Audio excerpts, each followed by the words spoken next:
This is the Sick'em Podcast, powered by Rogue Media Network. The Sick'em Podcast is a production of Baylor Athletics. Now, here are your hosts, Brooke Bednarz and the voice of the Bears, John Morris. Hi, everybody, and welcome to this week's Sick'em Podcast, powered by Rogue Media Network, a production of Baylor Athletics. We are glad you're with us again this week, wherever, whenever you're listening. John Morris, Brooke Bednarz, and Brooke, this will be fun today. We're going to visit with a former Baylor football standout, now in the ministry, and has a new book out. Jonathan Evans, our guest this week. Yes, there's a lot to talk about with our guest, with Jonathan, and super excited to dive into it. But I just think, before we even start, it's just great to acknowledge that this is one of our student athletes that, as Mac Rhodes, our athletic director, always says, was truly prepared to become a champion for life. And we're seeing that. And he's going out and continuing to be a disciple for our Lord and writing this book and living that out truly, what it means to be a Baylor Bear on and off the field. Yeah, well said, and a great example. So welcome in Jonathan Evans. Welcome to the Sick'em Podcast. Man, it's glad to be here. Where else would I want to be? I'm a Baylor Bear. You are. And you say that with your smile on your face. So I like that. What do you remember? Let's go back to coming out of high school, your recruitment by Baylor, ending up here. What was that process like for you? Well, it was a lot of fun. I mean, at the time it was Kevin Steele, who was the coach, and he came to Dallas, came to my dad's office, knew about my dad from ministry, Tony Evans. And so he comes in and he says, "Hey, I like you, but I really like your son." That's good. That's a good way to start recruiting right there. Yeah, so that's good. And just to be able to, I went and did some other visits, but Baylor just felt like home. And I went and met the team, met the coaches, met the staff, went to Floyd Casey at the time. And so it just felt like home. And it was also good to be far enough from home, but close enough to home. So being about an hour and 15 minutes down the road. And so it was just a great experience and glad that I had it. Obviously, your dad is a name well known in ministry, like you just mentioned. But do you think that sort of played into, Baylor feeling like home because of its Christian mission here? Definitely is a part of the decision. Just kind of the atmosphere that Baylor provides. My dad talked about, yeah, son, they got, you'll be Division I football player, but they got chapel too. And they've got, some FCA running on campus, and they've got all of these. It's an environment because a lot of times the environment that you're in will win. And so being in that environment was definitely conducive, not just for my growth as an athlete, but for my growth as a person and for my growth in the Lord and all the experiences that I was able to have at Baylor. So it was awesome. It's one of the pluses of Baylor, really, isn't it? And Baylor athletics. It was then, when you were here, it is now. And, you want to compete at the highest level, Division I athletics, Big 12 conference, but do it, in a Christian framework.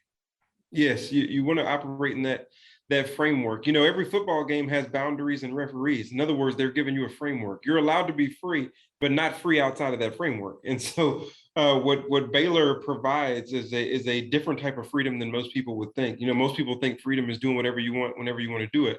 That's chaos disguised as freedom. Really, you want to have a framework that you're basing your freedom within.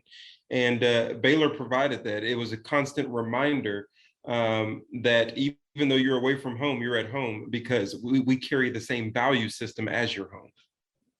Chaos disguised. Write that down. Oh, I love that. I'm gonna have to use that. Really we'll good. let you trademark it, but I'm gonna use it.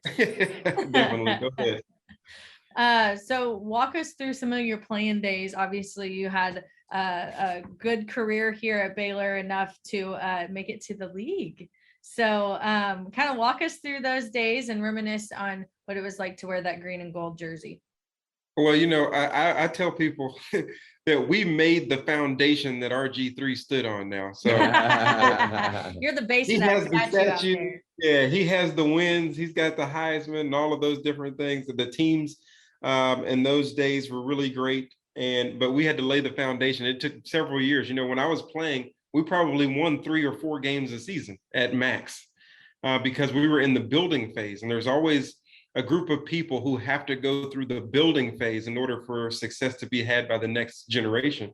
And so that's a part of where I was. And that's also kind of what grew me up to continue to fight even through adversity, to continue to fight and work as hard as you can, that knowing that, God has a plan, even when it feels like you're losing, you're winning, because your spiritual life and even what's going on the field have a lot of categories that are connected, from executing the playbook in adversity, from connecting with others who are trying to go in the same direction, even though they're facing adversity, call it accountability.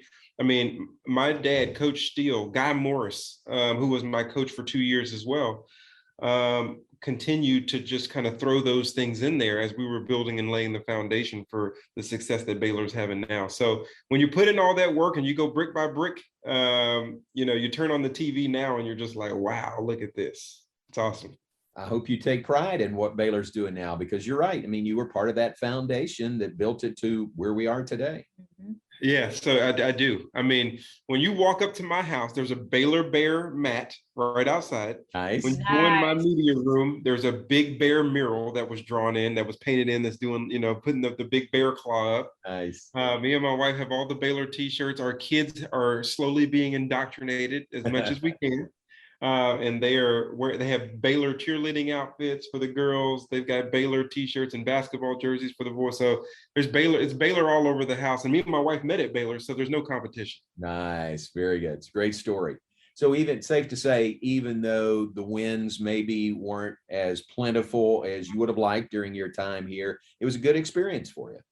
That's right. It was a win in the midst of losses. And so it was just a good connection for me to make, not only while I was there, but also just in life, is that a lot of times your setback is the ground and foundation for the comeback. It's for you to realize that those times make you stronger.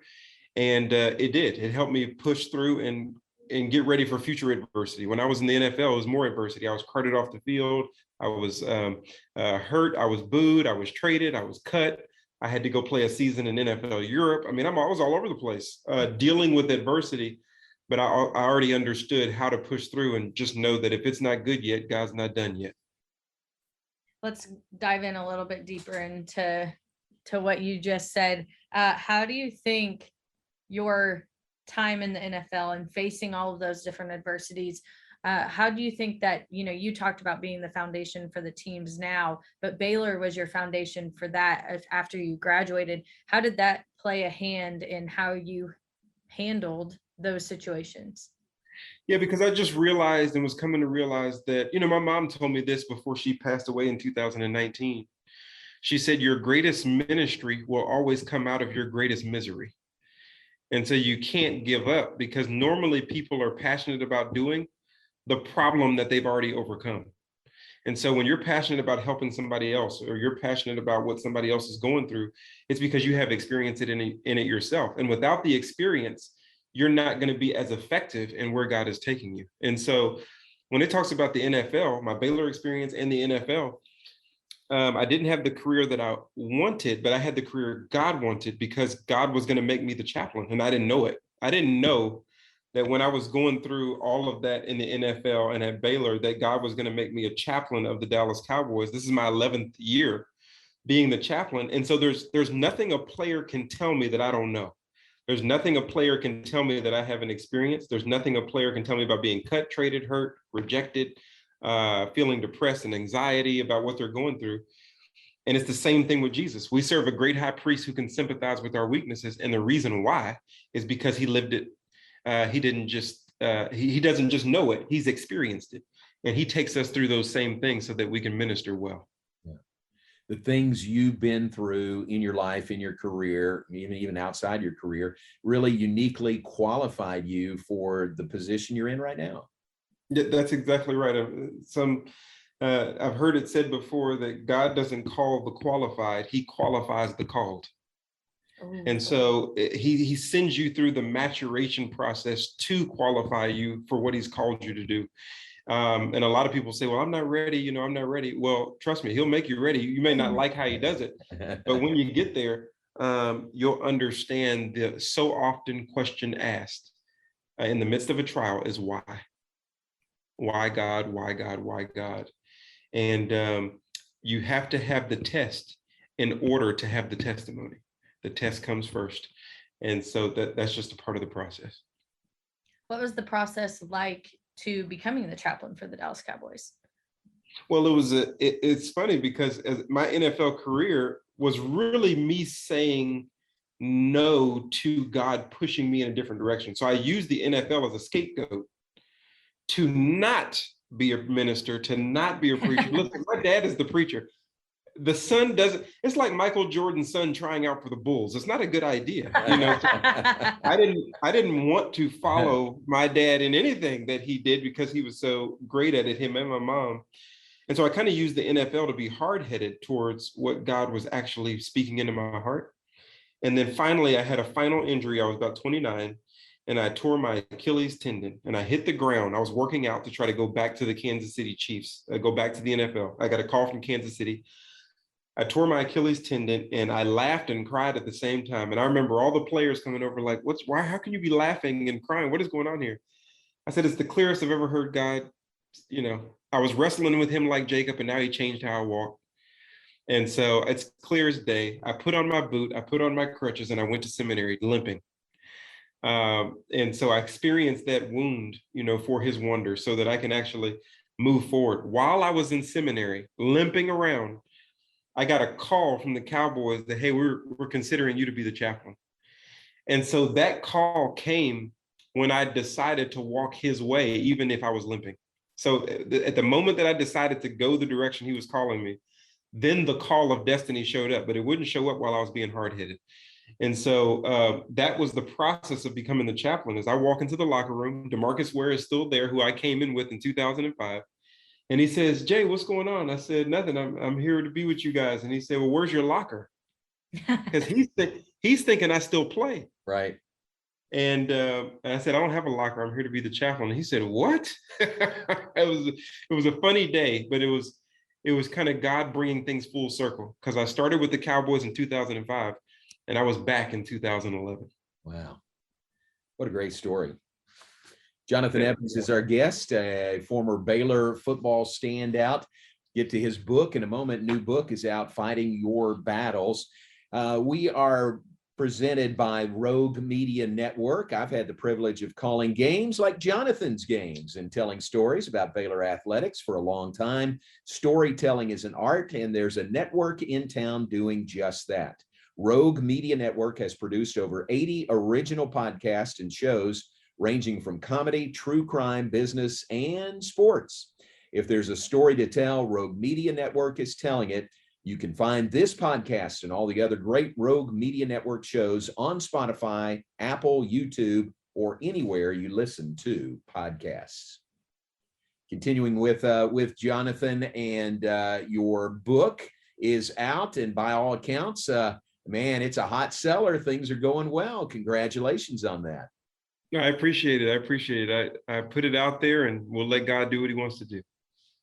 Title of it, if folks listening to us want to start tracking that down, is Fighting Your Battles, Every Christian's Playbook for Victory Over Life's Challenges. And Jonathan, to be honest, we talked about some of the things you've been through, but you've been through some challenges and loss in your life and in your family.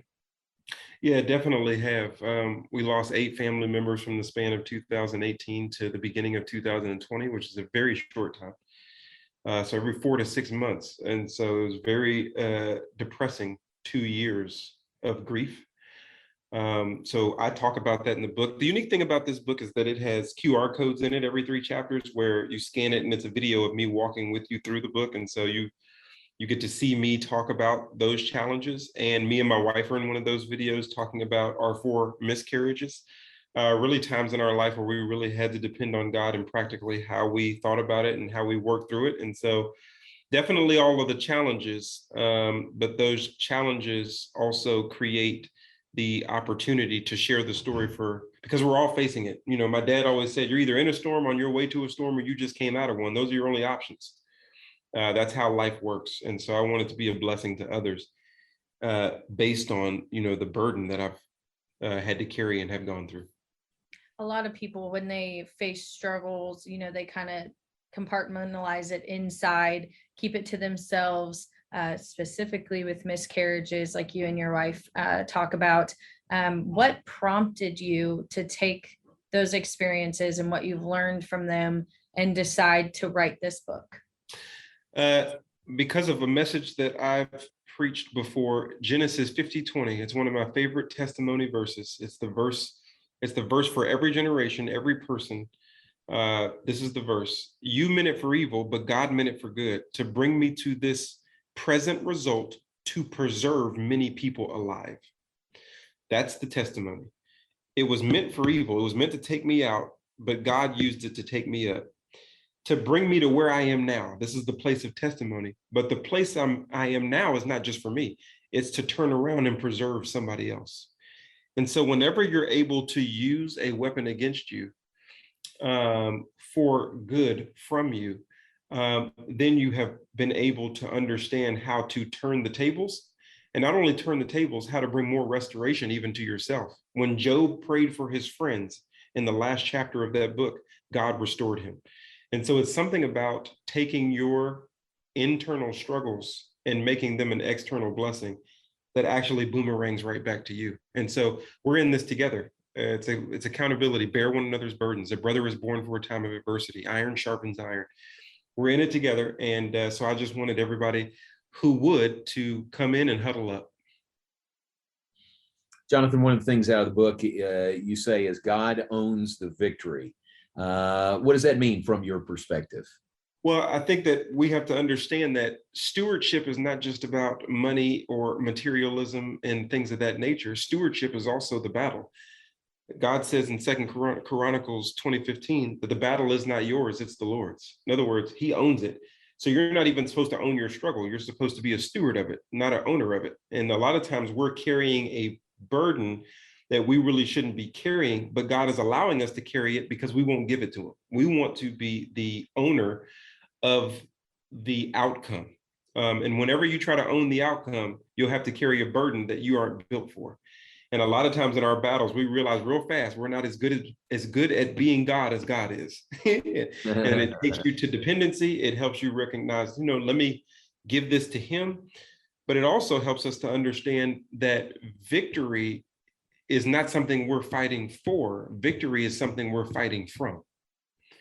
When you give it to God, you recognize, let me give it to God and let me allow him to determine these outcomes. Let me just be responsible and continue to pray and continue to do what he's called me to do on a day-to-day basis. Because I already have victory.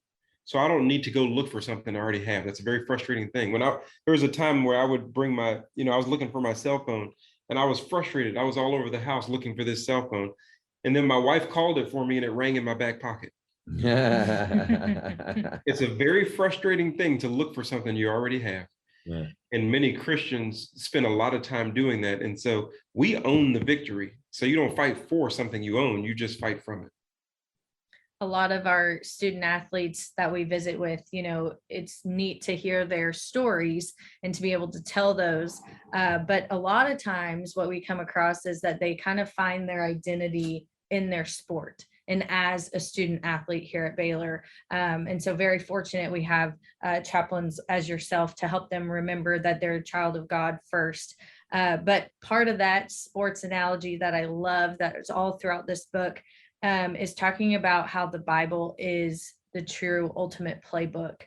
Can you go into a little bit more about that and that comparison and how, sports is such a great example for life, but it's not where our identity lies? Yeah, absolutely. That's a great thought. Great question. I use that all the time, as a chaplain, because football is a great correlation for the Christian life. You have a playbook, you have a coach that explains it to you. You have a place where you go learn it, a field where you can execute it, a uniform that you're dressed in. I mean, that is the Christian life. You have the word of God, which is your playbook. You have people who can teach it to you. You got pastors and chaplains. You have the place called this world where you can execute it and experience the victory of being a good executor. You have a uniform of the blood of Jesus Christ to execute in. So once you learn how to do in your sport, once you learn how to do in your life what you do in your sport, your life will get the benefits of that same effort. And we have to learn the playbook. We have to demand ourselves to execute the playbook and have the spiritual disciplines that are necessary so that consistency can have its work in us. And I think that our identity in sports becomes that because we put so much time, consistency, effort into learning, growing, achieving, and going that it becomes our whole life. We're wrapped into it. And God is saying, wait a minute, if you do that with me, you'll recognize that I am your whole life and I go beyond the sport. You take me everywhere you go and you'll have victory everywhere you go.